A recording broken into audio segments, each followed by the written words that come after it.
بہت ساری بار یہ بات دیکھی گئی ہے کہ لوگ قرآن کے تعلق سے، اس کے فضائل کے تعلق سے بہت ساری باتیں کہتے ہیں، لیکن بہت ساری مرتبہ وہ باتیں قرآن کے فضائل، فوائد، فائدوں، بینیفٹس کے تعلق سے بولتے ہیں جو سنت سے ثابت ہی نہیں ہے۔ مطلب قرآن کے اگر فضائل، اس کے فائدے اٹھانا ہے، یا تو قرآن بتائے کہ اس کے کیسے فائدے اٹھائے جائیں گے، یا تو سنت نبوی میں، مطلب نبی اکرم صلی اللہ علیہ وسلم حدیث میں بیان کریں کہ قرآن کے یہ فضائل ہیں۔ لیکن آج ہم دیکھتے ہیں ہمارے پاس قرآن کے تعلق سے اتنی لا علمی ہے، اس پر ایمان لانے کے بعد جو اس کے حقوق ہیں کہ اس کو پڑھا جائے، اس کو سمجھا جائے، اس پہ عمل کیا جائے، اس کو دوسروں تک پہنچایا جائے، یہ تمام چیزوں سے ہماری زندگی اللہ رحم کرے خالی نظر آتی ہے۔ مطلب ایمان لانے کی جہاں تک بات ہے، بلیف کی جہاں تک بات ہے، تو ہم دعویٰ کرتے ہیں قرآن پہ ہم ایمان لائیں، لیکن باقی حقوق ترک کر دیتے ہیں۔ اسی طرح قرآن کے فضائل بھی ہے، ظاہر سی بات ہے، یہ کتاب بہت سارے جو ہے فائدے اپنے ساتھ لاتی ہے۔ اس کی تلاوت کے کئی فائدے ہیں، اتنے سارے کی جو بتائے گئے وہ بھی ہوتے ہیں، جو نہیں بتائے گئے وہ بھی ہمیں انشاءاللہ ملتے ہیں، کچھ دنیا میں ملیں گے، کچھ آخرت میں ملیں گے۔ لیکن قرآن کے تعلق سے کچھ فضائل گھڑ دیے گئے ہیں، لوگوں نے بنا دیے، لوگوں نے بتا دیے، عجیب و غریب فضائل مختلف صورتوں کے تعلق سے۔ اور ایسے بھی کچھ فضائل ہیں جو ثابت ہی نہیں ہے، چلیے کچھ ثابت ہے اور اس کو بڑھا دیا لوگوں نے۔ مطلب ایک چیز ثابت ہے کہ قرآن کی یہ صورت کی یہ فضائل ہے، اب لوگ بڑا چڑھا کر بتا رہے ہیں، تو یہ تو سمجھ میں آ رہا ہے کہ کچھ تو ہے، لیکن اس میں لوگوں نے اضافہ کر دیا، ایڈ کر دیا۔ حالت یہ ہے کہ کچھ بھی نہیں ہے جہاں، وہاں بھی اتنے ایڈیشنز کہ عجیب و غریب باتیں کہ یہ صورت کو اتنی بار پڑھ لے تو یہ فائدہ، وہ صورت کو اتنی بار وہ کر لے تو اس کا یہ فائدہ، یہ کام اتنی بار کر لے، یا یہ صورت یہ آیت کو پڑھ لے تو فلاں فائدہ، جو کہ ثابت نہیں ہے۔ دیکھیے قرآن یقیناً مومنوں کے لیے شفا ہے، جیسے کہ اللہ رب العزت نے خود قرآن میں بیان کیا وَنُنَزِّلُ مِنَ الْقُرْآنِ مَا هُوَ شِفَاءٌ وَرَحْمَةٌ لِّلْمُؤْمِنِينَ، کہ ہم نے قرآن کو نازل کیا جس کے اندر شفا اور رحمت ہے مومنوں کے لیے۔ تو قرآن نے تو خود واضح کر دیا اس میں شفا بھی ہے اور رحمت بھی، لیکن وہ شفا کیسے حاصل کرے اور رحمت کیسے ملے، یہ میں اور آپ تو نہیں طے کر سکتے نا۔ یہ تو جس نے نازل کیا، جس کا کلام ہے اللہ، وہ بتائے، یا جس پر نازل ہوا محمد رسول اللہ صلی اللہ علیہ وسلم، وہ بتائے۔ لیکن ہمارے پاس اتنے فضائل مختلف صورتوں کے ہم نے خود ایجاد کر لی۔ اچھا، یہ عجیب و غریب بات ہے، جس کے فضائل ثابت ہے وہ غائب ہے، جس کے ثابت نہیں ہے وہ ایسے دھڑلے سے چالو، اسی کو انتہا نہیں۔ اب کوئی یہ سوال کر سکتا ہے بھائی قرآن تو ہے نا، قرآنی آیت تو ہے نا، قرآن کی سورے ہے نا، تو کیا ہوا پڑھ لیے تو، کیا ہوا گنتی طے کر لیے تو، کیا ہوا فکس تعداد بنا لیے تو، کیا ہوا ایک دن فکس کر لیے تو۔ میرے بھائی، ایک دوا جب ڈاکٹر لکھتا ہے تو وہی بتاتا ہے کہ اس کا استعمال کیسے کیا جائے، میں دوا ہی تو ہے نا، ہے طریقہ بھی بتا جائے۔ تو قرآن ہے، یقیناً شفا ہے، رحمت ہے، برکت ہے، مغفرت ہے، دنیا اور آخرتی کامیابی ہے، لیکن یہ کامیابی کے لیے، یہ شفا، یہ رحمت، یہ برکت، یہ مغفرت کے لیے مجھے اور آپ کو اس کتاب کو ویسے ہی فالو کرنا پڑے گا جیسے بتایا گیا۔ خاص طور سے فضائل کے معاملے میں مسلمان بڑے کمزور نظر آتے ہیں۔ معنی یہ، فضائل کے معاملے میں عمل سب سے زیادہ ہوتا ہے، کمزور کس معنی میں کہ گھڑ لیے گئے ہیں، خود ایجاد کر لیے ہیں، سیلف جو ہم نے بنا لیے ہے کہ بھائی یہ فائدہ ہے قرآن کا، فضائل مطلب فائدہ۔ تو اب یہ تو یا تو قرآن بتائے میرا یہ فائدہ، یہ تو حدیث۔ تو بہت ساری قرآنی صورتوں کو ہم لوگوں نے خود بنا لیا ہے کہ اس کے یہ فضائل ہیں، اس کے یہ فوائد ہیں، اس کے یہ بینیفٹس ہیں، اس کے یہ ثمرات ہیں۔ یاد رکھیے کسی بھی چیز کے فضائل کے لیے یہ ضروری ہے کہ وہ ہمارے دین اور شریعت کا حصہ ہو، ہمیں بتائے گئے ہو۔ قرآن بھی اگر ہے اور اگر کسی مخصوص تعداد میں آپ اس صورتوں کو پڑھتے ہیں تو یہ بھی ضروری ہے کہ وہ ہمیں بتایا گیا ہو کہ ان صورتوں کو ایسی مخصوص تعداد میں پڑھنا چاہیے۔ تو آج میں انشاءاللہ عزیز قرآن کی چند صورتوں، بعض صورتوں کو میں نے اس لیے کہا کہ ہر صورت کے فضائل بیان کرنا ممکن بھی نہیں ہے، میں کم و بیش وہ فضائل بیان کروں گا جو حدیث میں واضح آتے ہیں، کلیئر کہا گیا، صورتوں کے نام لے کر کہے گئے، جیسا کہ سارے قرآن کے فضائل ہیں، مطلب قرآن مجید کے پڑھنے کے فضائل، تو وہ تو کچھ بھی بڑھیا فضائل ہے۔ لیکن جہاں ہم بولتے ہیں مخصوص صورتوں کے تعلق سے، تو آج میں آپ کے سامنے قرآن مجید کے بعض صورتوں کے انشاءاللہ فضائل رکھوں گا، اور انشاءاللہ العزیز اللہ تعالیٰ نے موقع دیا تو میں قرآن مجید کی بعض صورتوں کے نہیں، بعض آیتوں کے اور بعض الفاظ کے فائدے بھی اور فضائل بھی انشاءاللہ کبھی آئندہ وقت رکھوں۔ تو آج صورتوں کے، چیپٹرز کے، سوروں کے فضائل دیکھیں گے، پھر کبھی موقع رہا تو اس کی خاص آیتوں کے اور خاص الفاظ کے جو حدیث میں آتے ہیں وہ فضائل بھی کبھی ہم دیکھیں، ٹھیک ہے؟ تو بعض صورتوں کے کیونکہ ہر کسی کی فضیلت آتی بھی نہیں. اچھا کچھ فضائل آتے ہیں لیکن وہ ضعیف ہے, موضوع ہے, مطلب ایسی حدیثیں ہیں جو نبی اکرم صلی اللہ علیہ وسلم سے ثابت نہیں, یا تو ان میں کوئی کمزوری ہے, ویکنس ہے, یا تو موضوع ہے, من گڑت ہے, لوگوں نے خود بنا کے ڈال دیے کہ اللہ کے رسول صلی اللہ علیہ وسلم نے یہ فرمایا. تو ظاہر سی بات ہے ہم ضعیف اور موضوع روایتوں کے یہاں نہیں لے سکتے, تو لہٰذا میں وہ باتیں آپ کے سامنے رکھوں گا جو صحیح اور حسن درجے کی روایتوں سے ثابت ہے, تاکہ ہمیں قرآن مجید کی بعض صورتوں کی فضائل اگر پتہ چلے تو ہم ان صورتوں کو پڑھ کر تلاوت کر کے انشاءاللہ ان سے بینیفٹس اٹھا سکتے ہیں. میں بہت سرسری طور سے کچھ صورتیں ایسی جن کی بہت لمبے لمبے فضائل, جیسے کہ سورۃ الفاتحہ بہت لمبے لمبے, سورۃ الملک, اسی طرح سورہ اخلاص, سورہ فلق, سورہ ناس, بہت طویل ان کے بینیفٹس آتے ہیں, فضائل آتے ہیں, لیکن یقیناً اتنا وقت نہیں ہے کہ میں تمام کے لوں. یقیناً صورتوں کی تفسیر میں نے سورہ فاتحہ کی تفسیر رکھی تو اس کے سارے فضائل ماشاءاللہ اس میں رکھے. آج میں مختصر چنندہ اہم فضائل کو, اگر ایک صورت ہے جیسے سورۃ الکہف کئی فضائل آتے ہیں تو ظاہر سے تو پورے نہیں رکھوں گا, ان میں سے کچھ, تاکہ ہم زیادہ سے زیادہ صورتوں کے آج فضائل دیکھنے کی کوشش کریں کہ ان صورتوں کے کیا فضائل آتے ہیں, خود قرآن نے کیا بیان کیے, اور کچھ فضائل جو احادیث میں آتے ہیں انشاءاللہ جس وہ میں آپ کے سامنے رکھنے کی کوشش کروں گا. آئیے سب سے پہلے ہم دیکھتے ہیں سورۃ الفاتحہ. ترتیب میں جائیں گے انشاءاللہ, لیکن ترتیب میں جب ایک حدیث میں کئی صورتوں کے فضائل اگر آئیں گے تو میں پھر اس کو وہیں رکھ دوں گا, وہ صورت کو ہم بعد میں نہیں دیکھیں گے, ٹھیک, ورنہ کوشش کریں گے کہ ہم سیکوینشلی جائیں سورۃ الفاتحہ سے. تو سب سے پہلی سورت قرآن کی سورۃ الفاتحہ ہے, اور سورہ فاتحہ کی یاد رکھیے بہت بہت بہت فضیلت ہے, اتنی فضیلت ہے کہ جس کی کوئی انتہا نہیں. اس سورت کے نام ہی ہمیں بتا دیں گے کہ اس کی فضیلت کتنی ہے, ٹھیک. اس سورت کے ناموں سے ایک نام ہے ام القرآن, قرآن کی ماں, ایک نام ہے سبا مثانی, 7 بار بار پڑھی جانے والی آیت ہے, ایک نام ہے قرآن عظیم, مطلب خود سورہ فاتحہ کو بڑا قرآن کہا گیا ہے, اس کا ایک نام ہے سورہ الحمد. اسی طرح سورۃ الشکر, سورہ الدعاء, سورہ الشافیہ, سورہ الکافیہ, سورہ کنز, شفا والی, کافی ہو جانے والی, خزانہ, ٹھیک ہے, دعا, تعریف, الحمد, کئی نام اس کے آتے ہیں. ان کے نام ہی خود بتاتے ہیں اس سورت کے کتنے سارے فضائل. اور فاتحہ اس لیے کہا جاتا ہے کہ اس سے قرآن شروع ہوتا ہے. فاتحہ افتتاح سے لفظ آتا ہے, اس کا مطلب فتح مطلب کھلنا, اوپننگ. تو چونکہ قرآن اس سے کھلتا ہے اسی لیے اس کو سورہ فاتحہ کہا جاتا ہے, قرآن اس سے شروع ہوتا ہے. آئیے اس کی فضائل میں سے ایک فضیلت جو آتی ہوئی ہے, جامع ترمذی کی روایت ہے, جو حضرت ابی بن کعب رضی اللہ عنہ فرماتے اور کہتے ہیں رسول اللہ صلی اللہ علیہ وسلم فرمایا کہ اس ذات کی قسم جس کے ہاتھ میں میری جان ہے, سورۃ الفاتحہ جیسی سورت نہ تو توریت میں نازل کی گئی, نہ تو انجیل میں نازل کی گئی, نہ زبور میں نازل کی گئی. یہ 7 آیتیں ہیں جو بار بار پڑھی جاتی ہے, یہی قرآن عظیم ہے اور جو مجھے دیا گیا ہے. تو یہاں دیکھیے سورۃ الفاتحہ کی فضیلت میں جو آپ بیان کریں, ایک ایسی سورت ہے جو اس سے پہلے نہ توریت میں نازل ہوئی, نہ زبور میں نازل ہوئی, نہ انجیل میں نازل ہوئی, ٹھیک ہے, اور یہی سبا مثانی ہے. مطلب قرآن نے کہا نا وَلَقَدْ آتَيْنَاكَ سَبْعًا مِّنَ الْمَثَانِي وَالْقُرْآنِ الْعَظِيمِ, اے نبی ہم نے آپ کو 7 بار بار پڑھی جانے والی آیتیں, سبعًا مِّنَ الْمَثَانِي وَالْقُرْآنِ الْعَظِيمِ, اور ایک بڑا قرآن دیا.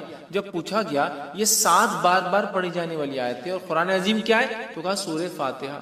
سورہ فاتحہ قرآن کہا گیا, قرآن عظیم بڑا قرآن کہا گیا. اسے کتنے فضائل, تو کہا نہ اس سے پہلے یہ توریت میں نازل ہوئی, نہ زبور میں, نہ انجیل میں. کتنی بڑی فضیلت ہے, اور امت محمدیہ کو ہی صرف یہ سورت دی گئی ہے, اس سے پہلے نہیں دی گئی تھی. کتنے فضائل ہے سورت کے, اس سے میں سمجھتا ہوں ہم اندازہ لگا سکتے ہیں. اسی طرح جو ہے تمام جسمانی جو ہے عوارض کے لیے سورہ فاتحہ پڑھ کر دم کرنا شفا کا باعث. تمام جسمانی کوئی تکلیف انسان کو ہو, سورۃ الفاتحہ کو پڑھ کر دم کیا جا سکتا ہے. اس کے تعلق سے بخاری کی روایت ہے, ابو سعید خدری رضی اللہ عنہ فرماتے ہیں اور کہتے ہیں کہ ہم لوگ جو ہے سفر میں تھے اور ایک جگہ جو ہے پڑاؤ ڈالا, تو ایک لڑکی آئی اور کہنے لگی اس قبیلے کے سردار کو بچھو نے جو ہے کاٹ لیا ہے, کیا آپ میں سے کوئی ہے جو اس کو جھاڑ پھونک کرے گا, بچھو کے زہر کو اتارے گا.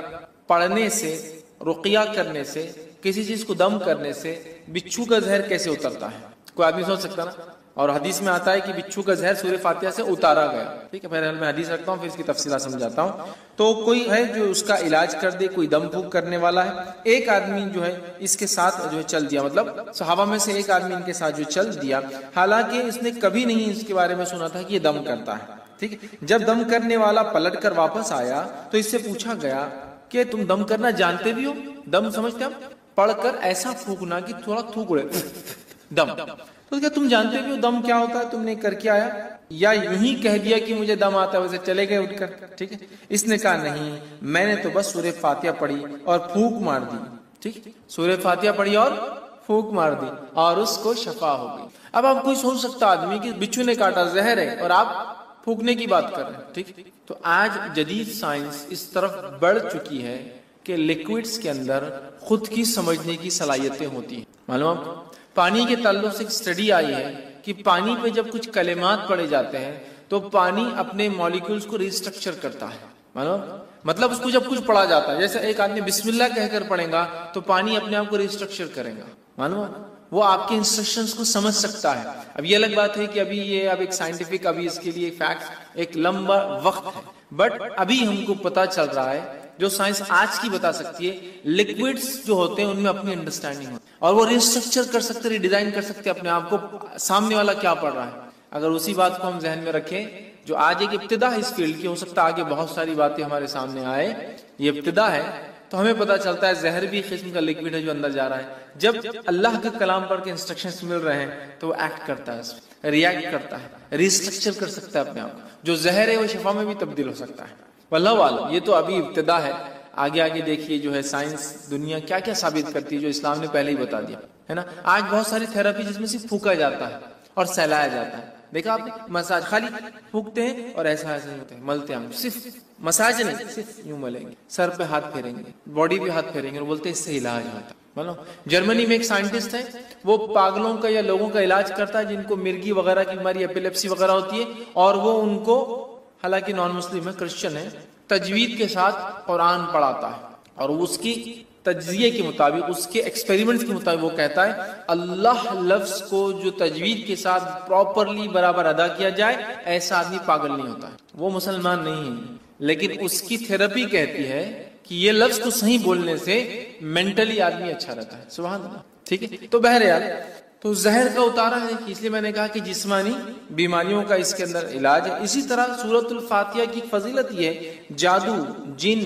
مرگی یا کسی پر سایہ یا کسی چیز کا اثر ہو، بیماری اگر کسی انسان کو ہو اور صبح اور شام جو ہے 3 مرتبہ سورہ فاتحہ پڑھ کر دم کی جائے تو اس کو شفا مل جاتی ہے. جادو، کوئی اثر، آصف جس کو کہتے ہیں، ٹھیک ہے، مرگی، ایپیلیپسی، اس جیسی کوئی بھی بیماری ہو انسان کو، اگر سورۃ الفاتحہ صبح اور شام 3 مرتبہ پڑھ کے دم کی جائے تو اس کو فائدہ ہوتا ہے. جس کے تعلق سے ابو داؤد کی روایت ہے، ایک لمبا واقعہ ہے، خارجہ بن سلت رضی اللہ عنہ کا جو اس کے راوی، وہ کہتے ہیں کہ ان کے چچا نے روایت کیا کہ وہ ایک سفر میں تھے اور وہ ایک جگہ سے گزرے جہاں ایک آدمی کو لایا گیا جو زنجیروں میں جکڑا ہوا تھا، مطلب اس کو باندھا ہوا تھا رسیوں وغیرہ میں. لوگوں نے کہا یہ پاگل ہے اور تم محمد صلی اللہ علیہ وسلم کے ساتھی ہو اور تم محمد صلی اللہ علیہ وسلم کے ساتھ رہے ہو، کچھ ایسا پڑھو کہ اس انسان کو شفا ہو جائے. صحابہ اس کو صبح اور شام 3 مرتبہ سورہ فاتحہ پڑھتے اور اس پر دم کرتے، تھک تھکی لگا تھوکتے کرتے، اور وہ کہتے تھوڑے دن یہ کیا اور اس کے بعد وہ آدمی ایسا فریش ہو گیا جیسے کہ غلام تھا، آزاد کر دیا، ایک دم اچھا ہوگا، شفایاب ہو گیا. ٹھیک ہے، اور جو ہے روایت بہرحال لمبی اور بھی بہت ساری باتیں اس میں. ہم کو جو فضائل لینا تھا یہ تھے کہ اس کے پڑھنے سے ذہنی بیماری، پاگل پن، مرگی، جن، سایہ، جو بھی بہرحال بولتے لوگ، نظر بد، سب کا علاج الحمدللہ اس صورت کے اندر. ٹھیک ہے، آئیے دوسرے سورۃ البقرہ. سورۃ البقرہ کی کیا فضیلت ہے اس کے تعلق سے میں سمجھتا ہوں بہت زیادہ بتانے کی ضرورت نہیں. یہ بڑی مشہور اور معروف سورت ہے، قرآن کی سب سے بڑی سورت ہے.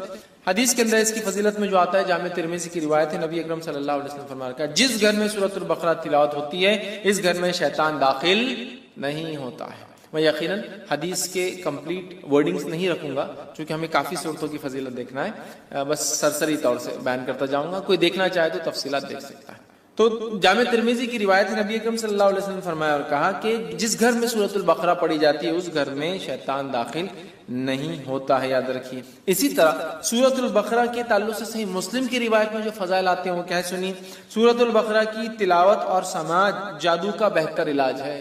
تلاوت اور سننا جادو کا علاج ہے. دوسرا، کوئی جادوگر سورۃ البقرہ پہ غالب نہیں آ سکتا. تیسرا فائدہ اسے پتہ چلا ہے اس کی تلاوت کرنے سے گھر میں خیر و برکت آتی ہے. چوتھی فضیلت معلوم ہوتی ہے اس کی تلاوت ترک کرنے سے گھر کی خیر و برکت سے انسان محروم ہو جاتا ہے. ٹھیک ہے، پانچواں فائدہ آتا ہے قیامت کے روز سورہ بقرہ اپنے پڑھنے والوں کے لیے مغفرت کے لیے جھگڑا کرے گا.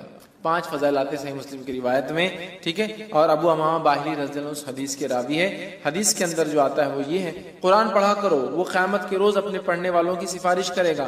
خصوصاً 2 روشن صورتیں تلاوت کرو، سورۃ البقرہ، سورہ آل عمران، ٹھیک ہے. قیامت کے روز یہ اس طرح قطار میں آئیں گی جیسے بادل آتے ہوں، یا 2 سائبان، مطلب 2 سائبان ہے یا پھر بادلوں کے جیسے ہی سایہ لے کر آئیں گے، ٹھیک ہے. یا جیسے قطار میں اڑنے والے پرندوں کی طرح یہ جو ہے آئیں گے، اور اپنے پڑھنے والے کی طرف جھگڑا کریں گے.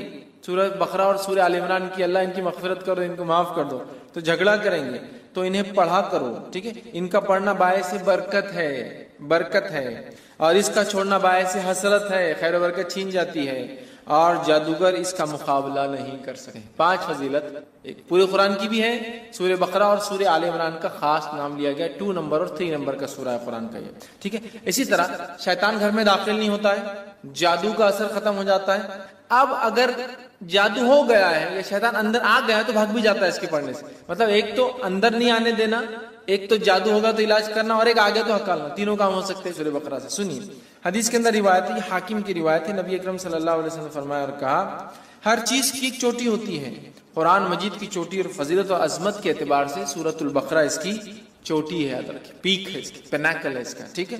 جس گھر میں سورہ بقرہ پڑھی جاتی ہے شیطان سنتے ہی اس گھر سے بھاگ جاتا ہے. جس گھر میں سورۃ البقرہ پڑھی جاتی ہے شیطان سنتے ہی بھاگ جاتا ہے. ایول، برائی جتنی بھی ہے شیطان لاتا ہے نا، گھر سے بھاگ جاتی ہے، ٹھیک ہے. آئیے تیسرا سورہ، سورہ آل عمران.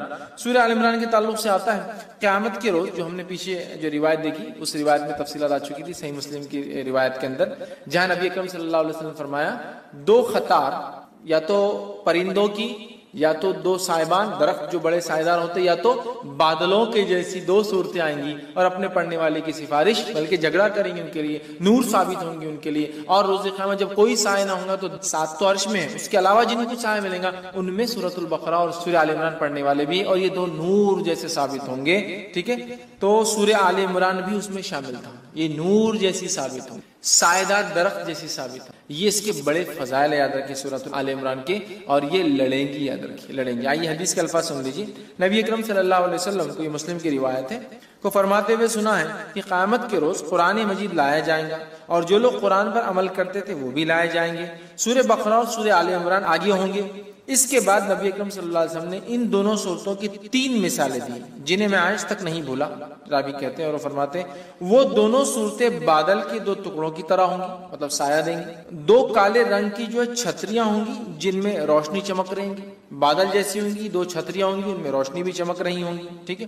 اور 2 قطاریں پرندوں کی ہوں گی، اور وہ اپنے صاحب کی طرف جو ہے جھگڑیں گی. 2 قطاریں پرندوں کی طرح ہوں گی، اور وہ اس کو پڑھنے والوں کے لیے جھگڑا کریں گے. اللہ، تو یہ 2 صورتیں بڑی اہم ہیں، سورہ بقرہ اور سورہ آل عمران. سورہ فاتحہ کی فضیلت ماشاءاللہ ہم دیکھ چکے ہیں.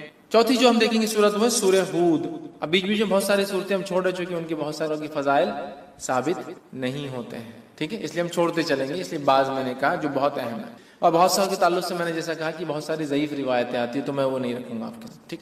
سورہ ہود کو ہم دیکھتے ہیں. سورہ ہود کی یاد رکھی بڑی فضیلت ہے، اور سورہ ہود کے تعلق سے جامع ترمذی کی روایت ہے. جو باتیں ہمیں پتہ چلتی وہ یہ ہے کہ سورۃ الہود سورہ نمبر 11، سورہ واقعہ سورہ نمبر 56 56، سورہ مرسلات سورہ نمبر 77 77، سورہ نبا سورہ نمبر 78 78، سورہ تکویر سورہ نمبر 81 81 جو ہے، ان صورتوں کی ایک ہی حدیث میں ایک ساتھ فضائل آتے ہیں. 5 صورتوں کی کیا فضائل ہے؟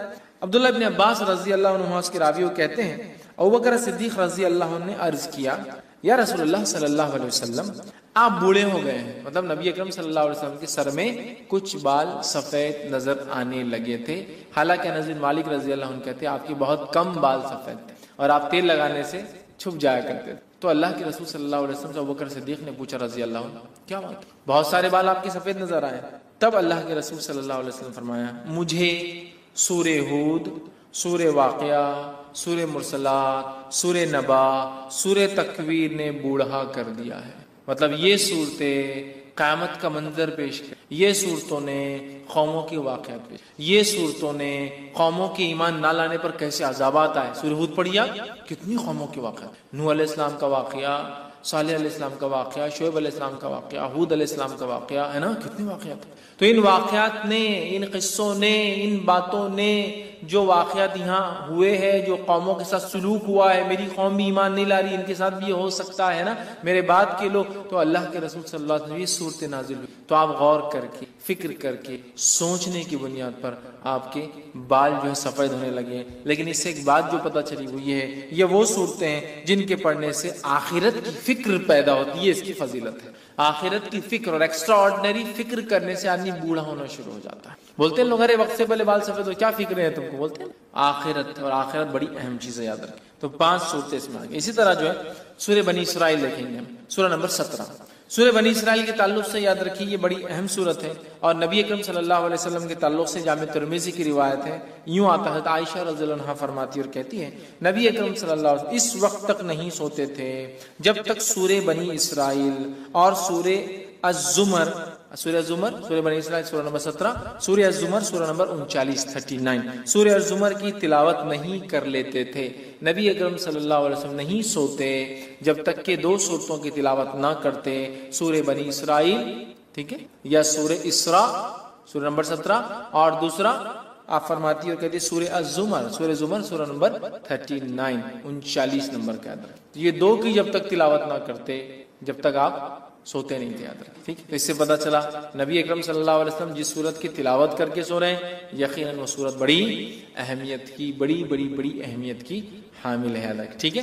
تو یہ 2 صورتوں کے تعلق سے آتا ہے کہ آپ سونے سے پہلے اس کو تلاوت کیا کریں۔ آئیے آگے بڑھتے ہیں، سورہ نمبر 18 سورہ کہف دیکھتے ہیں۔ سورہ کہف بڑی مشہور اور معروف صورت ہے۔ صرف اگر اتنا کہہ دوں کہ نبی اکرم صلی اللہ علیہ وسلم نے تاکید کی کہ جمعہ کو پڑھا کرو ایوری فرائیڈے، تو میں سمجھتا ہوں اتنا ہی ہمارے لیے کافی، بٹ اس کے کئی فضائل آتے ہیں الحمدللہ۔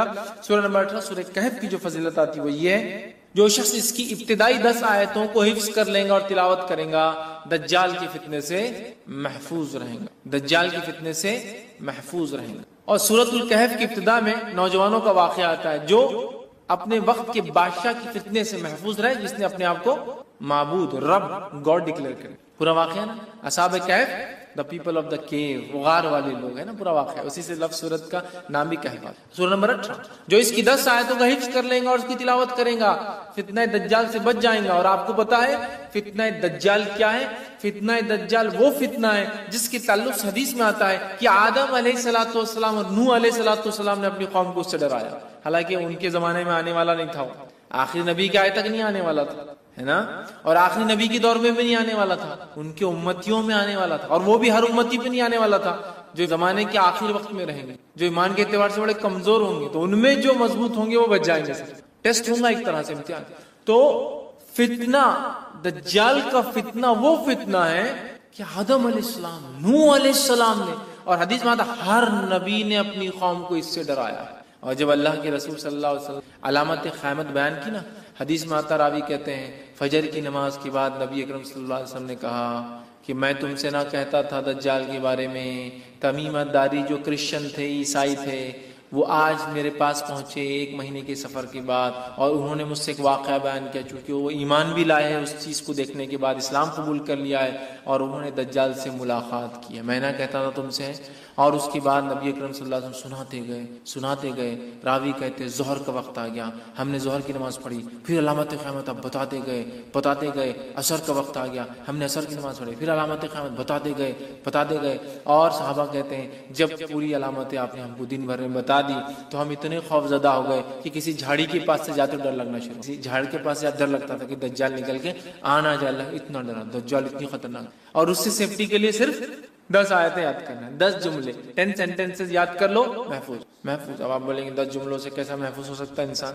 ہو سکتا 10 جملے کے معنی اور مفاہیم۔ ابھی تو میں کہہ رہا ہوں قیامت تک قرآن اپنے عجیب و غریب معجزے دکھاتا رہے گا۔ قرآن دیکھیے، ہر نبی کو اللہ نے قوم کے پاس بھیجا، قوم ایمان بغیر معجزے کے نہیں لائی، میریکل کے، تو اللہ تعالیٰ نے اب چونکہ نبی نہیں بھیجیں گا تو ایک ایسا معجزہ میریکل قرآن بھیج دیا جو ہر دور میں اپنے آپ کو معجزہ ثابت کر کے رہے گا، ہر ایج میں ثابت کرے گا۔ نبی اکرم صلی اللہ علیہ وسلم کے زمانے میں عربی اور لغت کا ایج تھا، شاعری کا ایج تھا، قرآن نے ثابت کیا۔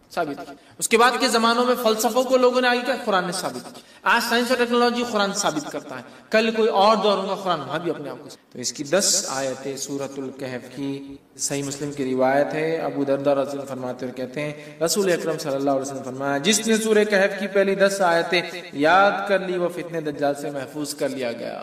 یاد کرو، سمجھو اس کو، اس کے معنی مفہوم پہ غور کرو، فتنہ دجال سے انشاءاللہ ہم بچ جائیں گے، ٹھیک ہے۔ اسی طرح جو ہے سورہ کہف کی آخری 10 آیت تلاوت کرنے والا فتنہ دجال سے محفوظ رہے گا۔ پہلی 10 آیتیں یاد کرنے والا آخری 10 آیتیں تلاوت کرنے والا محفوظ رہے گا۔ یاد بھی کر لے، یاد کرنا ہے تو مسئلہ نہیں۔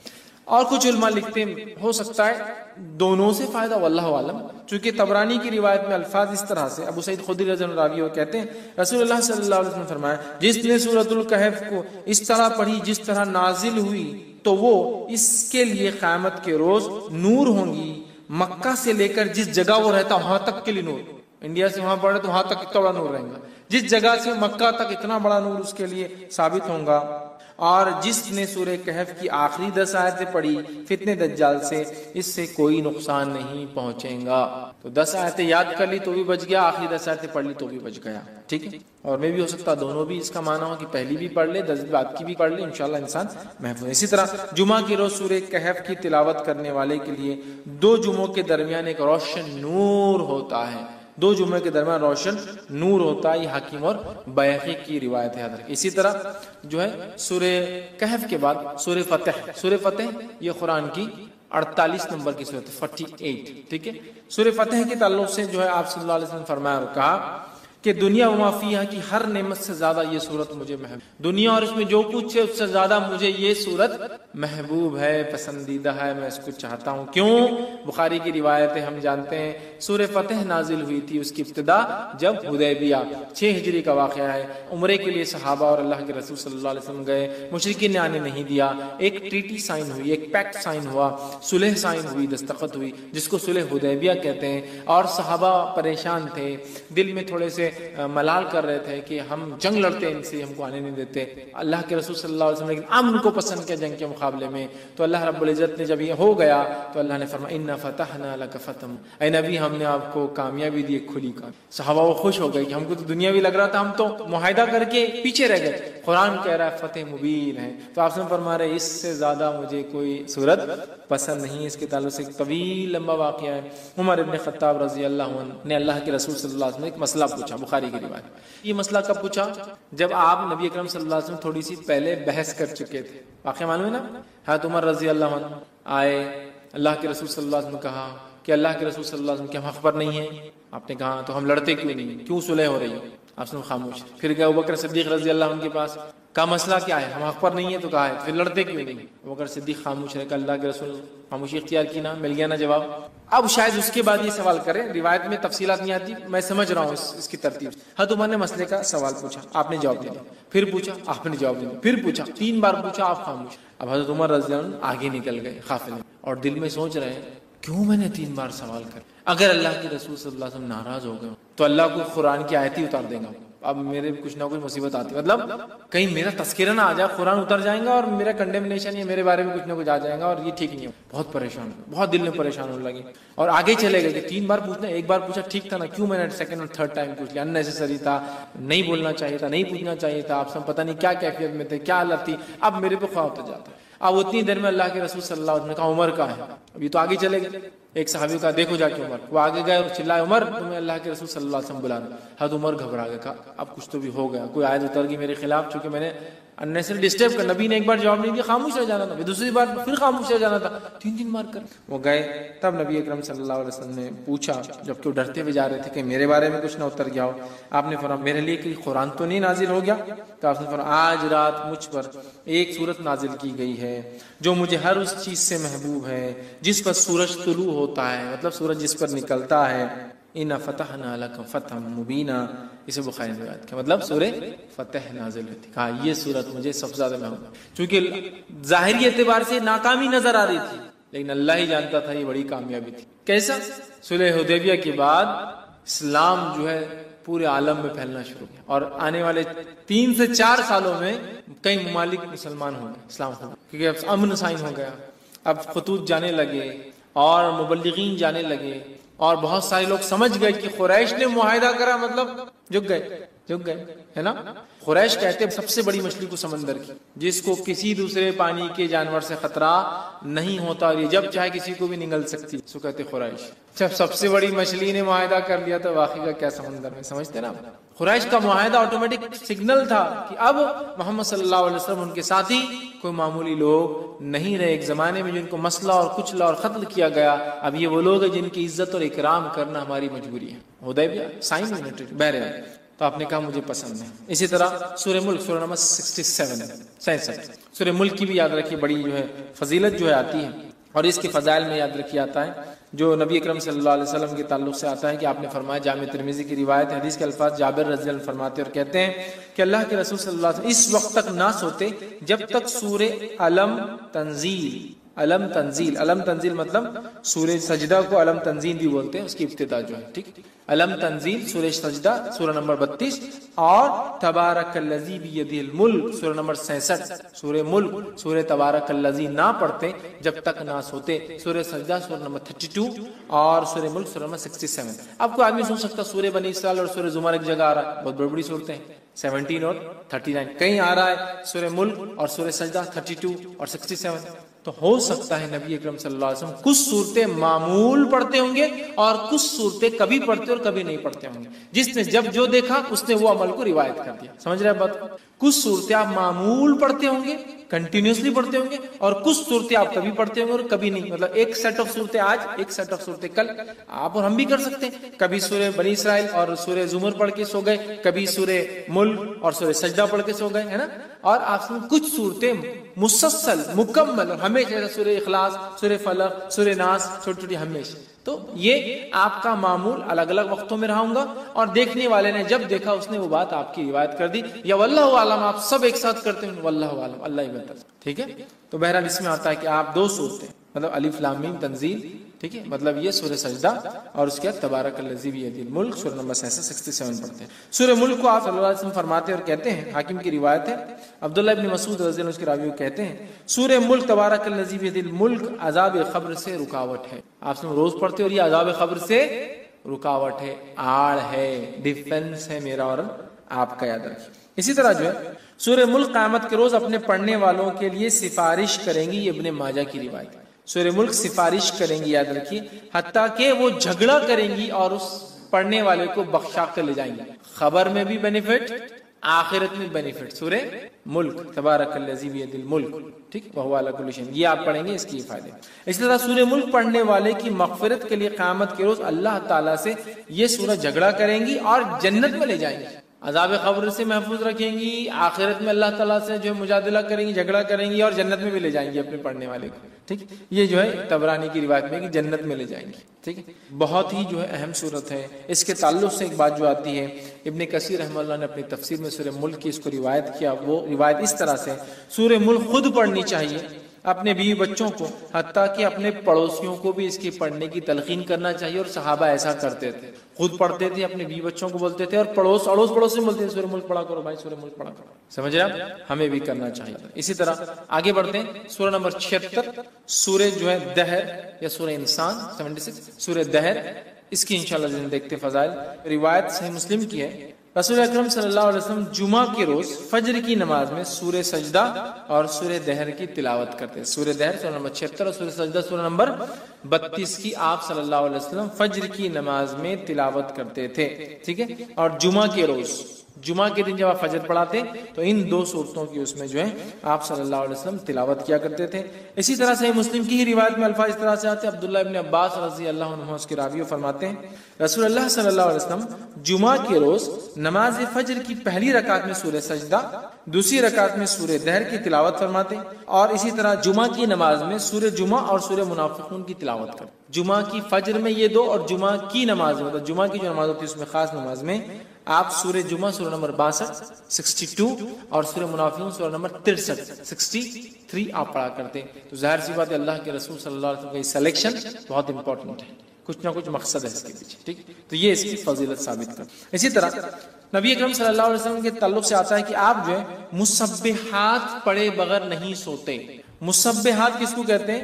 مسبحات یہ 7 قرآن کی صورتیں ہیں جن کی ابتدا اللہ کی حمد و ثنا یا تسبیح سے شروع ہوتی ہے. جیسے فار ایگزامپل مثال کے طور پہ سورہ نمبر 17 سورہ بنی اسرائیل، سبحان الذی اسری بعبدہ، سبحان مسبحات، وہ صورتیں جن کی فرسٹ آیت میں اللہ کی حمد و ثنا اور تسبیح ہے، سمجھ رہے آپ؟ مسبحات اس کو کہتے ہیں، ٹھیک ہے؟ سبح اسم ربک الاعلی، سورہ اعلیٰ کی پہلی آیت مسبحات کہتے ہیں۔ تو ایسی 7 صورتیں ہیں جو اللہ کی حمد و ثنا سے ان کی پہلی آیت شروع ہوتی ہے، اس کو کہتے ہیں مسبحات۔ تو ایک روایت میں آتا ہے جامع ترمذی کی، نبی اکرم صلی اللہ علیہ وسلم، جس کے راوی جو ہے ارباز بن ساریہ رضی اللہ عنہ کہتے ہیں، نبی اکرم صلی اللہ علیہ وسلم سونے سے پہلے مسبحات کی تلاوت فرمایا کرتے تھے اور ارشاد فرماتے تھے ان میں ایک آیت ایسی ہے جو 1000 آیت سے بہتر۔ ایک آیت کون سی ہے؟ مخفی، چھپا ہوا ہے، ہڈن، یہ قرآن کے چھپے ہوئے خزانوں میں سے خزانہ ہے، جیسا حروف مقطعات ہے نا، چھپے ہوئے خزانے قرآن کی، چھپی ہوئی چیز ہے، ویسا ہے۔ ایک ہے کوئی جو 1000 کے برابر ہے۔ مسبحات میں کون کون سے آتا ہے؟ وہ صورتیں جن کی ابتدا اللہ کی حمد و ثنا سے شروع ہوتی ہے، ایسی 7 ہیں، اور اللہ کی حمد و ثنا پہ ختم ہونے والی صورتیں بھی 7 ہیں، اسٹارٹنگ والی 7 ہے اور اینڈنگ والی بھی 7 ہے اللہ کی۔ اسی طرح اللہ کی حمد و ثنا کرنے والی سوروں کی شروعات 7 ہے، اللہ کی حمد و ثنا کی نفی جو لوگ کرتے ہیں، مطلب اس کے خلاف، اس کے رد میں بھی جو صورتیں چالو 7 ہے، ویسے جو 7 سٹارٹ ہوتی ہے، جو اللہ کی حمد و ثنا کے خلاف جو کام ہوتا ہے اس کے رد کرتے ہوتی ہے کہ اللہ ایسا نہیں، اللہ ویسا نہیں، انہوں نے ایسا کر دیا، ٹھیک۔ بہرحال تو مسبحات کون کون سی صورتیں؟ سورہ نمبر 17 سورہ بنی اسرائیل، سورہ نمبر 57 سورہ حدید 57، اب اس کی فضیلت بھی یہاں آگے دیکھیں، سورہ حدید 57، سورہ حشر سورہ نمبر 59، ٹھیک ہے 59، اسی طرح جو ہے سورہ صف سورہ نمبر 61، ٹھیک ہے، اسی طرح جو سورہ جمعہ سورہ نمبر 62، سورہ تغابن سورہ نمبر 64، اور اسی طرح سورہ اعلیٰ سورہ نمبر 87۔ یہ 7 صورتیں جو مسبحات ہیں، آپ صلی اللہ علیہ وسلم یہ 7 پڑھ کر سویا کر۔ 17، 57، 59، 61، 62، 64 اور 87، یہ اتنی صورتیں پڑھ کر نبی اکرم صلی اللہ علیہ وسلم سویا کر۔ آئیے آگے بڑھتے ہیں۔ اسی طرح سورہ تکویر سورہ نمبر 81 کے تعلق سے ہم دیکھتے ہیں۔ سورہ تکویر کے تعلق سے نبی اکرم صلی اللہ علیہ وسلم فرماتے ہیں، یہ جو ہے جامع ترمذی کی روایت آپ نے فرمایا، جو شخص اپنی آنکھوں سے قیامت کا منظر دیکھنا پسند کرتا ہے وہ سورہ تکویر، جو شخص اپنی آنکھوں سے قیامت کا منظر دیکھنا پسند کرتا ہے وہ سورہ تکویر سورہ نمبر 81 پڑھے، سورہ انفطار سورہ نمبر 82 پڑھے، اور سورہ انشقاق سورہ نمبر 84 یہ 3 صورتیں پڑھے، اس کے سامنے قیامت کا منظر ظاہر ہے۔ جو شخص قیامت کا منظر اپنی آنکھوں سے دیکھنا چاہتا ہے وہ 3 صورتیں پڑھے، پہلا سورہ تکویر سورہ نمبر 81، دوسرا سورہ انفطار سورہ نمبر 82، اور تیسرا سورہ انشقاق سورہ نمبر 84۔ یہ پڑھے قیامت اپنی آنکھوں سے۔ اس کی فضائل کیا ہوں گے؟ اس کا مطلب فضائل یہ ہے کہ اس کو پڑھنے سے آخرت یاد آتی ہے، قیامت۔ انسان وہ مناظر دیکھتا ہے جو مناظر تب ہونے والے ہیں، یقیناً وہ انٹینسٹی ہم کبھی نہیں سمجھ پائیں گے، لیکن کچھ نہ کچھ ایک پکچر سامنے آ جاتا ہے نا۔ تو بہرحال وہ چیز اس سے جو ہے ظاہر ہوتی ہے۔ تو یہاں 81 کی فضیلت بھی آ گئی، 82 کی بھی آ گئی، 84 کی بھی آ گئی۔ اللہ کام بیچ بہت ساری صورتوں کے بیچ میں ایسا ایک الفاظ میں سورہ حدید 57 کے بیچ میں آ گئی، حالانکہ میں نے ترتیب میں نہیں لیا تھا چونکہ ایک حدیث کا حصہ تھا وہ۔ آئیے اسی طرح سورہ اعلیٰ سورہ نمبر 87 کی کیا فضیلت؟ سورہ اعلیٰ کے تعلق سے آتا ہے نبی اکرم صلی اللہ علیہ وسلم، یہ صحیح مسلم کی روایت ہے، نماز عیدین اور جمعہ کی نماز کی پہلی رکعت میں سورہ اعلیٰ اور دوسری رکعت میں سورہ غاشیہ تلاوت کرتے ہیں۔ جمعہ کی نماز میں اور عیدین کی نماز میں پہلی رکعت میں سورہ اعلیٰ، دوسری رکعت میں سورہ غاشیہ تلاوت کرتے ہیں۔ سورہ اعلیٰ سورہ نمبر 87، سورہ غاشیہ سورہ نمبر 88۔ تو 87 اور 88 2 آیتوں کی آپ ایک کے بعد ایک تلاوت کیا کرتے تھے۔ کتنی اہم بات ہے، کتنی اہم فضیلت ہے، اندازہ لگائیے کہ آپ صلی اللہ علیہ وسلم اس کو تلاوت کیا کرتے تھے جمعہ اور عیدین کی نماز میں، پہلی رکعت میں سورہ اعلیٰ، دوسری رکعت میں سورہ غاشیہ۔ ہمیں بھی چاہیے اس کی تلاوت کرے، عموماً ہم دیکھتے ہیں بہت سارے لوگ کرتے بھی ان صورتوں کی تلاوت جمعہ کی نماز میں اور عیدین کی نماز میں، تو اس سے بھی اس کی فضیلت پتہ چلتی ہے۔ اسی طرح جو ہے نماز وتر کی پہلی رکعت میں نبی اکرم صلی اللہ علیہ وسلم سورہ اعلیٰ پڑھتے ہیں، زیادہ تر پہلی رکعت میں سورہ اعلیٰ پڑھتے، دوسری رکعت میں سورہ کافرون پڑھتے، تیسری رکعت میں سورہ اخلاص پڑھتے، ٹھیک ہے۔ تو اس سے بھی اس کی فضیلت پتہ چلتی ہے سورہ اعلیٰ کی، کہ آپ صلی اللہ علیہ وسلم اس کو نماز میں پڑھا کرتے تھے، یاد رکھیے۔ اور خاص طور سے یہ سورہ غاشیہ سورہ نمبر 88 اس کی فضیلت آ گئی کہ یہ بھی نبی اکرم صلی اللہ علیہ وسلم جمعہ اور عیدین کے نماز میں اس کو تلاوت کرتے تھے۔ اسی طرح جو ہے سورہ نمبر 109 سورہ جو ہے الکافرون، اس کی فضائل بھی دیکھتے ہیں۔ ایک مرتبہ سورہ الکافرون پڑھنے کا ثواب 1/4 قرآن پڑھنے کے برابر ہے، جیسا سورہ اخلاص کو ایک مرتبہ پڑھنے کا ثواب 1/3 قرآن پڑھنے کے برابر ہے، سورہ کافرون کے پڑھنے کا ثواب 1/4 مطلب پاؤ قرآن پڑھنے کے برابر ہے۔ کیوں؟ اس لیے کہ سورہ کافرون میں کفر کا رد ہے، کفر کا رد ہے، ہے نا. مطلب ہم جن چیزوں کی عبادت اللہ کے علاوہ دنیا میں ہوتی ہے سب کا انکار کرتے ہیں اور کہتے ہیں قل یا اہل الکافرون لا اعبد ما، میں اس چیز کی عبادت نہیں کرتا ہوں جس کی تم عبادت کرتے. سمجھ؟ تو ہم کیا کر رہے ہیں؟ ڈینائل کر رہے ہیں، انکار کر رہے ہیں ان تمام چیزوں کی جن کی عبادت اللہ کے ساتھ یا اللہ کے علاوہ ہوتی ہے دنیا میں. تو سورۃ الکافرون کی فضیلت ہے. حدیث کے الفاظ عبداللہ ابن عباس رضی اللہ عنہ اور حدیث کے راوی جامع ترمذی کی روایت نے فرمایا اور کہا کہ سورہ اخلاص 1/3 قرآن کے برابر 1/3 آف دا قرآن کے برابر ہے، اور سورہ کافرون 1/4 1/4 قرآن کے برابر ہے. یاد رکھیں. تو یہاں اس کی فضیلت آتی ہے. اسی طرح جو ایک فضیلت اس کی جو آتی ہے وہ یہ ہے کہ روایت کے اندر یہ الفاظ ہے کہ نبی اکرم صلی اللہ علیہ وسلم کی خدمت میں جو ہے فروہ بن نوفل رضی اللہ عنہ حاضر ہوئے اور کہا اللہ کے رسول صلی اللہ علیہ وسلم مجھے کوئی ایسی چیز بتائیے جو میں سوتے وقت پڑھوں، سوتے وقت جو چیز میں پڑھوں. تو نبی اکرم صلی اللہ علیہ وسلم نے فرمایا قل یا اہل الکافرون پڑھو، یہ شرک سے بری کر دیتی ہے. کیا کرو تم؟ قل یا ایھا الکافرون پڑھو سونے سے پہلے، یہ تم کو شرک سے بری کرے. کیونکہ آپ جو چیزیں ہیں جن کی بات اللہ کے ساتھ یا اللہ کے علاوہ ہوتی ہے ان کا انکار کرتے ہیں. تو گویا ایک آدمی سورہ کافرون پڑھ کے جب سوتا ہے شرک سے برات کر کے، نفرت کا اظہار کر کے کہ میں بری ہوں جن چیزوں کی عبادت تم اللہ کے علاوہ، جن چیزوں کو تم ایسوسیٹ کرتے ہو اللہ کے ساتھ، میں ان سے بری ہو کر سو. تو ایک صحابی کو آپ نے فرمایا رات میں سوتے وقت کیا پڑھنا چاہتے ہو؟ سورۃ الکافرون پڑھ کر تم سو. اسی طرح طبرانی کی روایت میں آتا ہے کہ علی رضی اللہ عنہ فرماتے ہیں کہ دوران نماز نبی اکرم صلی اللہ علیہ وسلم کو ایک بچھو نے کاٹ لیا. آپ نماز پڑھ رہے تھے اور طبرانی کی روایت میں آپ کو ایک بچھو نے کاٹ لیا. جب آپ صلی اللہ علیہ وسلم نماز سے فارغ ہوئے تو بچھو کو آپ نے مارا اور کہا اللہ کی لعنت ہو بچھوؤں پر، یہ نبی اور غیر نبی کس کو بھی نہیں چھوڑتے. اللہ کی لعنت ہو بچھو پر، یہ ایک ایسا جانور ہے موذی، یہ نبی اور غیر نبی کسی کو نہیں چھوڑتا، سب کو ڈس لیتا ہے، اس میں تمیز ہی نہیں اس کے. پھر آپ صلی اللہ علیہ وسلم نے پانی اور نمک منگوایا، ٹھیک، اور دونوں کو ملا کر، پانی اور نمک کو ملا کر اس پہ ملا، زخم پر اس کو ملا، اور ساتھ میں سورہ کافرون اور معوذتین پڑھ کر دم کیا.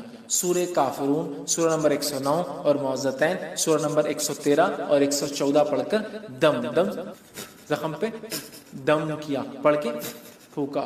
نمک اور پانی، نمک اور پانی خصوصیت رکھتا ہے کہ زہر کے اثر کو کم کرے، زخم کو بھرے جو بچھو کاٹنے سے ہوا. اور پڑھنے سے یاد رکھیے جب سورہ کافرون اور سورہ فلق اور سورہ ناس پڑھ کے آپ نے دم کیا تو اثر کم ہوا. ایک روایت میں آتا ہے کہ آپ نے سورہ اخلاص، سورہ فلق اور سورہ ناس پڑھی. ٹھیک ہے، تو اس میں ہم یہ کہہ سکتے چونکہ دونوں روایتیں صحیح ہے تو ہو سکتا ہے ایک واقعے پہ آپ نے یہ پڑھا ہو یا ایک واقعے پہ آپ نے یہ پڑھا ہو، اللہ عالم جو بھی ہو. چونکہ ایک روایت میں اخلاص اور معوذتین اور ایک میں کافرون اور معوذتین کے الفاظ بہرحال آتے ہیں. ٹھیک. اسی طرح جو ہے جامع ترمذی کی روایت ہے بیت اللہ شریف کا طواف کرنے کے بعد 2 رکعت نماز سے پہلے نبی اکرم صلی اللہ علیہ وسلم پہلی رکعت میں سورہ کافرون اور دوسری میں سورہ اخلاص پڑھتے ہیں. طواف کر لیا آپ نے، پھر آپ مقام ابراہیم کے پاس جاتے ہیں جو 2 رکعت پڑھتے ہیں. تو نبی اکرم صلی اللہ علیہ وسلم کا طریقہ رہا سننا، ضروری نہیں کسی کو نہ یاد ہو تو کوئی مسئلہ نہیں، پہلی رکعت میں سورہ کافرون اور دوسری رکعت میں سورہ اخلاص آپ پڑھا کرتے تھے. ٹھیک ہے، تو اس سے بھی پتہ چلتا ہے اس کی. نسائی کی روایت ہے 3 وتر کی نماز میں نبی اکرم صلی اللہ علیہ وسلم پہلی رکعت میں سورہ اعلیٰ 87 سورہ نمبر، دوسری رکعت سورہ کافرون 109 109 اور تیسری رکعت سورہ اخلاص 112 نمبر کا سورہ پڑھا کرتے تھے وتر میں. 3 رکعت وتر جب آپ نماز پڑھتے تھے. آئیے آگے بڑھتے ہیں. سورہ نمبر 112 سورہ اخلاص کے فضائل. سورہ نمبر 112 سورہ اخلاص ہے. میں سمجھتا ہوں اسے کتنے فضائل ہے اسی کوئی انتہا نہیں، اس لیے کہ اس سورت کا نام بتاتا ہے اخلاص. اخلاص کا معنی ہوتا ہے پیور، خالص، بغیر ملاوٹ کا. اخلاص نے کیا کیا؟ سورۃ الاخلاص نے رب اور رب کیا نہیں ہے اس کو فرق کر دیا، گاڈ کیا ہے اور کیا نہیں ہے اس کو ڈیفرینشیٹ کر دیا. اس لیے اخلاص صاف کر دیا، کلیئر کر دیا، پیور کر دیا، کسی بھی قسم کی ملاوٹ باقی نہ کہ رب کون ہے اور کیسا ہے. اخلاص، الاخلاص، سورۃ الاخلاص. خالص کا بولتے ہیں نا، خالص سونا، خالص دودھ ہے نا، مطلب پیور گولڈ، پیور ملک، خالص، ساری گندگیوں سے، برائی سے، کمزوریوں سے پاک، عیب سے پاک. ٹھیک. سورۃ الاخلاص. سورۃ الاخلاص، سورہ اخلاص پڑھنے والوں سے اللہ تعالیٰ جو ہے محبت فرماتا. سورہ اخلاص جو لوگ پڑھتے ہیں اللہ تعالیٰ ان سے محبت فرماتا ہے. مسلم کی روایت ہے ماں عائشہ رضی اللہ عنہا فرماتی اور کہتی ہے کہ اللہ کے رسول صلی اللہ علیہ وسلم نے ایک شخص کے قیادت میں لشکر بھیجا. مطلب ایک شخص کی قیادت میں، لیڈرشپ میں ایک بٹالین، ایک لشکر جو آپ نے بھیجا. وہ صاحب جب نماز پڑھاتے تو اپنی قرأت میں سورہ اخلاص پر ختم کرتے. مطلب جب بھی نماز پڑھاتے جو ختم کرتے نماز تو اینڈنگ سورہ اخلاص، مطلب اگر ایک سورہ پڑھا تو دوسرا سورہ اخلاص آخر میں ہوتا ہی تھا. اینڈنگ سورہ اخلاص آنے کے بعد لوگوں نے کہا اللہ کے رسول صلی اللہ علیہ وسلم یہ صاحب کیا کرتے تھے ہر نماز کے اینڈ میں سورہ اخلاص ایڈ رہتا تھا ان کا ایڈیشن. تو ختم کرتے جب لشکر واپس آیا تو لوگوں نے رسول اللہ صلی اللہ علیہ وسلم ذکر کیا. آپ صلی اللہ علیہ وسلم نے ارشاد فرمایا اس سے دریافت کرو ایسا کیوں کرتا تھا. لوگوں نے اسے دریافت کیا, جا کر پوچھا تم ایسا کیوں کرتے تھے, تو اس نے جواب دیا یہ سورہ رحمان کی صفت بیان کرتا ہے, یہ سورہ رحمان کے رب کے اوصاف کیریکٹرسٹکس بیان کرتا ہے. قل هو اللہ واحد, کہہ دو وہ اللہ ایک ہے, اللہ الصمد, اللہ بے نیاز, لم یلد ولم یولد, ٹھیک ہے, لم یلد ولم یولد, وہ کسی سے پیدا نہیں ہوا اور اس کے کوئی ماں باپ نہیں, مطلب نہ اس نے کسی کو پیدا کیا نہ وہ کسی سے پیدا ہوا, نہ وہ اس کے کوئی ماں باپ ہے نہ اس کو بیوی ہے نہ اس کے کوئی بچے ہیں. ولم یکن لہ کفوا احد, اور اس جیسا دوسرا کوئی نہیں. تو رب رحمان کی صفت یہ صورت بیان کرتی ہے. تو اس شخص نے کہا مجھے چونکہ اس میں رحمان کی صفتیں بیان ہوتی ہے اس لیے میں اس کو پڑھتا ہوں, لہٰذا میں اسے پڑھتا ہوں اور اس کو پسند بھی کرتا ہوں چونکہ اللہ کی صفتیں ہیں. یہ سن کر رسول اللہ صلی اللہ علیہ وسلم نے فرمایا اسے جا کر بتا دو کہ اللہ تعالیٰ بھی اس سے محبت کرتا ہے, کیونکہ وہ رحمان کی صفتوں کی وجہ سے سورہ اخلاص پڑھتا ہے, اللہ تعالیٰ بھی اس سے جو ہے محبت کرتا ہے. ٹھیک ہے, اسی طرح جو ہے ایک مرتبہ سورہ اخلاص پڑھنے کا ثواب 1/3 قرآن کے پڑھنے کے برابر ہے, 1/3 قرآن پڑھنے کے برابر ہے. صحیح مسلم کی روایت 1/3 یاد رکھیں. کتنی اہم بات ہے, اس لیے کہ اس میں توحید ہے, توحید بڑی اہم بات ہے. ہم مسلمانوں کو ضرورت ہے اس توحید کو سمجھے, جس توحید کے کلمے کو جس کو ہم کہیں گے, جس توحید کے سورت کو پڑھنے کا ثواب 1/3 قرآن کے برابر ہے, اس توحید کو سمجھیں. ہم توحید کو کبھی نہیں سمجھتے, اللہ ہم پر رحم کرے, اور شرک میں ہماری زندگیاں گزری چلی. ٹھیک ہے, یہ بڑی خطرناک بات ہے, ہمیں توبہ کرنا چاہیے. تو سورہ اخلاص کی ضرور ہم تفسیر پڑھے یاد رکھیں. اسی طرح سورہ اخلاص سے محبت اور اس کی کثرت سے تلاوت جنت میں جانے کا باعث ہے. اس سے محبت اور کثرت سے اس کی تلاوت جنت میں جانے کا باعث ہے. ابو ہریرہ رضی اللہ عنہ فرماتے ہیں رسول اکرم صلی اللہ علیہ وسلم کے ساتھ میں تھا, آپ صلی اللہ علیہ وسلم نے ایک آدمی کو قل واللہ احد پڑھتے ہوئے سنا, تو آپ صلی اللہ علیہ وسلم نے فرمایا اس کے لیے واجب ہو گئی. میں نے عرض کیا کیا واجب ہو گئی, تو آپ صلی اللہ علیہ وسلم نے ارشاد فرمایا جنت. سورہ اخلاص پڑھا, آپ نے فرمایا اس کے لیے واجب ہو گئی. میں نے پوچھا کیا واجب ہو گئی اس کے لیے, تو کہا جنت. تو ابو کیا لگ رہا, صرف قل واللہ احد اللہ الصمد لم یلد ولم یولد ولم یکن لہ کفوا احد, جنت میرے واجب ہو گئی. یہ کلمے کے مطابق میری پوری زندگی گزرے مجھ پر جنت, یہ کلمے کے مطابق میری پوری زندگی گزرے اور میری موت اخلاص توحید پر ہی آئے, یہ میرے لیے واجب ہے, اب جنت ملے. تو آپ سمجھ رہے ہیں کتنی اہم بات ہے. سورہ اخلاص معمولی نہیں یاد رکھیں. اسی طرح جو 10 مرتبہ سورہ اخلاص پڑھنے والے کے لیے جنت میں ایک گھر تعمیر کر دیا جاتا ہے. اب آپ دیکھیے غور سے, یہ پہلی صورت آئی جس میں کوانٹٹی آئی, کتنی بار پڑھنا ہے, باقی کسی میں بھی کوانٹٹی نہیں تھی اب تک.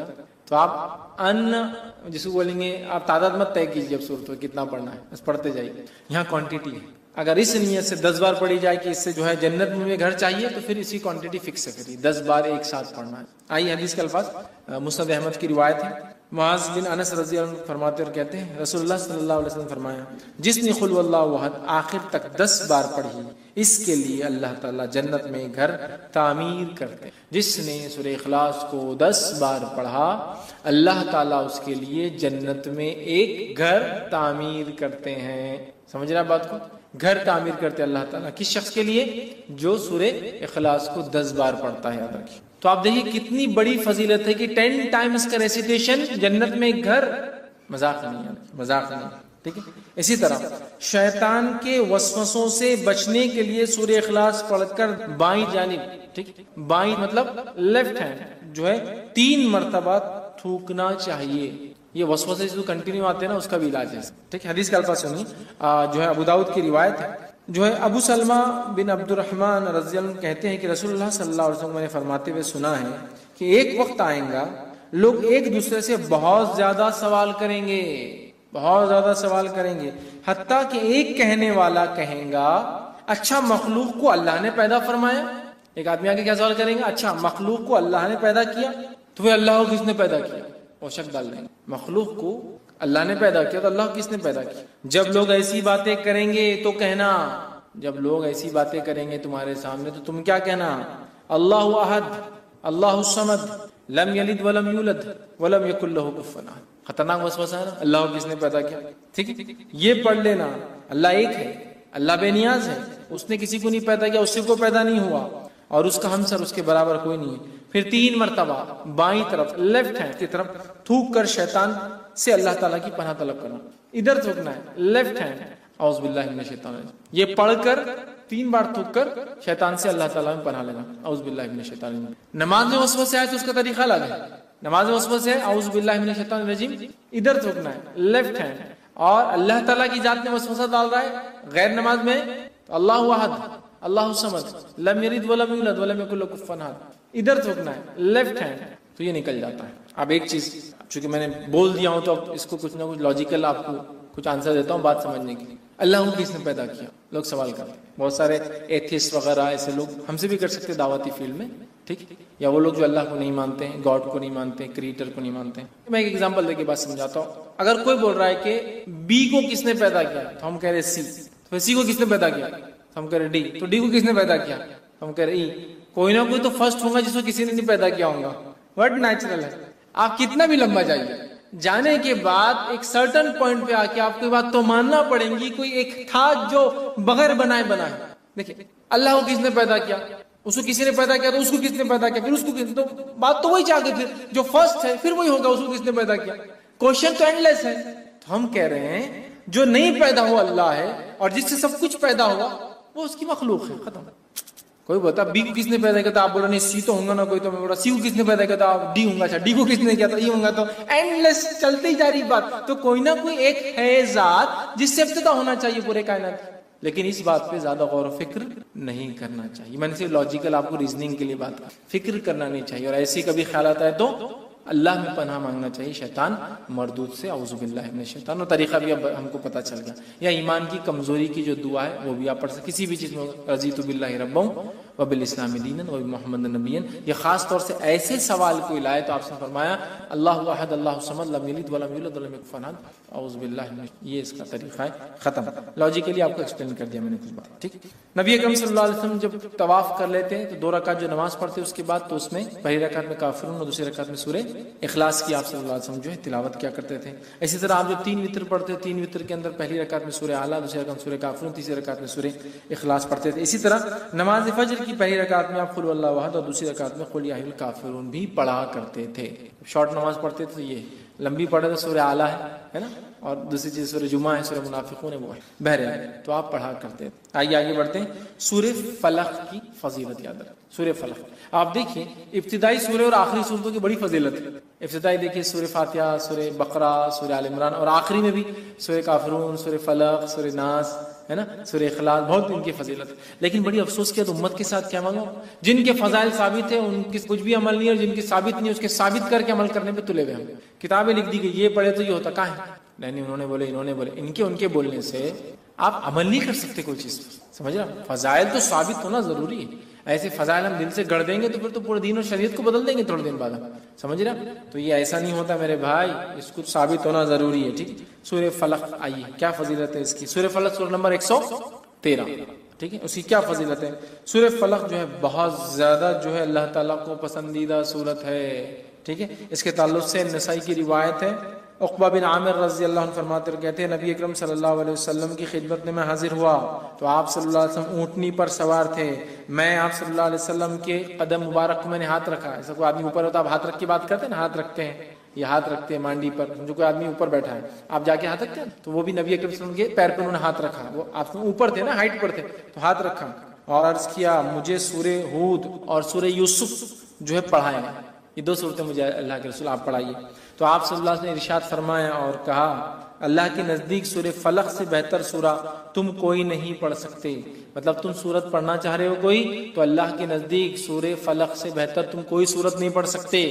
قل اعوذ برب الفلق پناہ مانگ رہے ہیں اللہ میں. ٹھیک ہے. تو تم اس سورت سے بڑھ کر کوئی سورت جو ہے نہیں پڑھ سکتے. مطلب تم مجھ سے چاہ رہے ہو کہ میں تمہیں یہ 2 صورتیں پڑھاؤں اس سے بہتر ہے تم یہ سورت پڑھو. تو اللہ کے نزدیک یہ سورت بڑی فضیلت کی حامل ہے. ٹھیک ہے. اسی طرح معوذتین مطلب چونکہ سورہ فلق اور سورہ ناس کی فضیلت دونوں ساتھ ساتھ ہی آتی کبھی بھی اس لیے اب خالی سورہ فلق کی ایک فضیلت الگ سے رکھ دیا میں نے. اب دونوں کی مل کر دیکھتے کیا آتی ہے. 2 صورتیں لاسٹ کی جو جس کو کہیں گے جوڑی ہے صورتوں کی یہ بہت اہم ہے. بہت اہم اتنی اہم ہے میں کہہ رہا ہوں نا جس کو انتہا نہیں. مطلب مصیبت، پریشانی، آندھی، طوفان، آفت، بارش، زلزلے، تکلیف، بیماری، کوئی مصیبت پریشانی آئے، کوئی ٹینشن ہو، سب کے لیے ایک ہی حل اور دوا سورہ فلق اور سورہ ناس۔ اب اگر ہمارے پاس سمجھ لیجیے کوئی آیا اور کہا بہت پریشان ہوں مولوی صاحب کیا کروں، سورہ فلق اور سورہ ناس، اچھا چلو دیکھ لیتے پڑھ کے، نہیں جمتا ہوں پیسہ، نہیں دیکھو اب بہت آپ پریشان ہیں نا تو آپ کیا کرو، سب سے پہلے تو رات میں 12 بجے تک جاگو، یہ نسخہ بہت امپورٹنٹ دکھ رہا ہے، رات میں 12 بجے تک جاگو، پھر رات میں 12 بجے اٹھ کے سورتوں کی 12 نمبر کی آیتیں پڑھنا شروع کر دو، بہت اہم فضیلت، لیکن جن میں 12 آیتیں نہیں، جنہیں 12 نہیں چھوڑ دو، جس نے 12 وہ پڑھتے جاؤ، پھر اس کے بعد ان کو 11 بار پڑھو، 12 نمبر کی آیت، بہت اہم دکھ رہا نہیں، اس کے بعد یہ کرو وہ کرو فلاں کرو فلاں، جاتے جاتے یتیم والے کے ڈبے میں پیسہ ڈالتے جاتے جاتے جو میں تو کچھ نہیں لیتا وہ اس کے لیے 11,000 ڈال دو، اس سے کام بن جائے گا، چل جاؤ، یہ بات اچھا لگا، 12 نمبر کی آیت، بہت سکون ہوا اور کام ہوتے ہوئے لگ رہا، 1 مہینہ ہو گیا، کام ہوا نہیں ہوا، لیکن لگ رہا ہوتے ہوئے، نہیں ہوگا کبھی زندگی میں۔ سورہ فلق سورہ ناس پڑھ لیجیے، آپ کو پریشانی، مصیبت، پریشانی، تکلیف، دکھ، بیماری، آپریشن، اچھا اتنا ہی کیا، مطلب جو ہے وہ ماننا نہیں ہے، جو نہیں ہے اس کو منوا کے عمل کر کے تکلیف اٹھا کے مشقت کر کے، تو وہ بات ہم کو سمجھ میں بہت جلدی آتی ہے۔ آپ کو مصیبت ہے آپ فلاں کیجیے، آپ کو یہ ہے بھائی ہے آسان ہے، لیکن پھر اثر کیوں نہیں ہوتا ہم کو؟ ہم جتنا بول رہے ہیں آپ سورہ فاتحہ سورہ فلق روز پڑھ رہے ہیں، وہ ایمان، وہ بلیف، وہ یقین، وہ امید، وہ اس کے معنی اور مفہوم پہ غور کرنا، اور پھر وہ لو لگا کر وہ کرنا، اور یہ صورتوں کو پھر پڑھنا، پھر اللہ تعالیٰ سے مانگنا، اور یہ اعتماد کر لینا کہ اس کے علاوہ کچھ نہیں، یہی ذریعہ تھا جو میں نے اپنا لیا، اثرات آپ کو نظر آئیں۔ سب کر لیے، یہ بھی کر کے دیکھ لیتے ہیں، معاملہ فنش۔ اس لیے کہ اب قرآن اور اس کی باتیں یا اللہ کے رسول کی زبان نکلی باتیں یہ ایک دیکھ لیتے نہیں، یہی ہے اثرات دیکھیں، اثرات دیکھیں۔ آئیے معوذتین، سورہ فلق سورہ ناس معوذتین کہتے ہیں، ٹھیک۔ اللہ تعالیٰ کی پناہ طلب کرنے کے لیے معوذتین سے بہتر کوئی سورہ نہیں ہے۔ معوذتین آفات آسمانی، آسمانی آفت کیا کیا ہو سکتی ہے؟ جو بھی آسمان سے آتی ہے، آفت آسمانی، مثلا طوفان، زلزلہ، سیلاب، قحط سالی، آندھی، سالہ باری، برف، اولے پڑتے ہیں وغیرہ بھی اللہ کی پناہ مہیا کراتی ہے۔ حدیث کا الفاظ سنیے، عقبہ بن عامر رضی اللہ عنہ فرماتے اور کہتے ہیں، یہ ابو داؤد کی روایت، آپ نے فرمایا کہ میں جو ہے جحفہ ایک جگہ کا نام ہے اور ابوا دوسری جگہ کا نام ہے، جحفہ اور ابوا کے درمیان ہم رسول اللہ صلی اللہ علیہ وسلم کے ساتھ جا رہے تھے، اچانک ہمیں آندھی اور شدید تاریکی نے آ لے گا۔ آندھی، آپ نے کبھی سینڈ سٹارم دیکھا ہے؟ ایسا اندھیرا ہوتا ہے کہ رات کا اندھیرا ہی پھیکا پڑتا ہے اس کے، تو وہ آندھی آئی اور اندھیرا تاریکی، تو فرماتے آندھی اور شدید تاریکی نے آ لیا، رسول اکرم صلی اللہ علیہ وسلم نے معوذتین کے ساتھ اللہ کی پناہ مانگنا شروع کر دی۔ آندھی ہے، معوذتین، قل اعوذ برب الفلق، قل اعوذ برب الناس، آپ نے پڑھنا شروع کر دیا اور فرمایا اے عقبہ ان دو صورتوں کے ذریعے اللہ کی پناہ مانگو، کسی پناہ مانگنے والے کے لیے ان سے بہتر کوئی صورت نہیں ہے، کسی پناہ مانگنے والوں کے لیے اس سے بہتر کچھ نہیں ہے۔ آندھی، طوفان، مصیبت، بیماری، پریشانی، کچھ بھی، دکھ، درد، ٹینشن، ڈپریشن، قل اعوذ برب الناس ملک الناس الہ، مطلب سورہ فلق اور سورہ ناس کی آپ تلاوت کیجیے، قل اعوذ برب الفلق من شر ما خلق، ان دونوں صورتوں میں تمام چیزوں سے آپ کو، سبحان اللہ، تمام چیزیں، ٹھیک۔ اسی طرح جو ایک روایت میں آتا ہے رسول اکرم صلی اللہ علیہ وسلم سونے سے پہلے اور جاگنے کے بعد معوذتین کو پڑھا کر، سونے سے پہلے جاگنے کے بعد، سمجھے؟ لیکن یہ ہم کو جانتے آتے ہیں، سونے سے یاد نہیں رہتا، سونے کے بعد یاد نہیں، ہاں دوا کھاؤ والا ڈاکٹر تو سونے سے پہلے جاگنے کے بعد اٹھتے ہی سوتے لے کے گولی لے کے سوتے اٹھتے ہی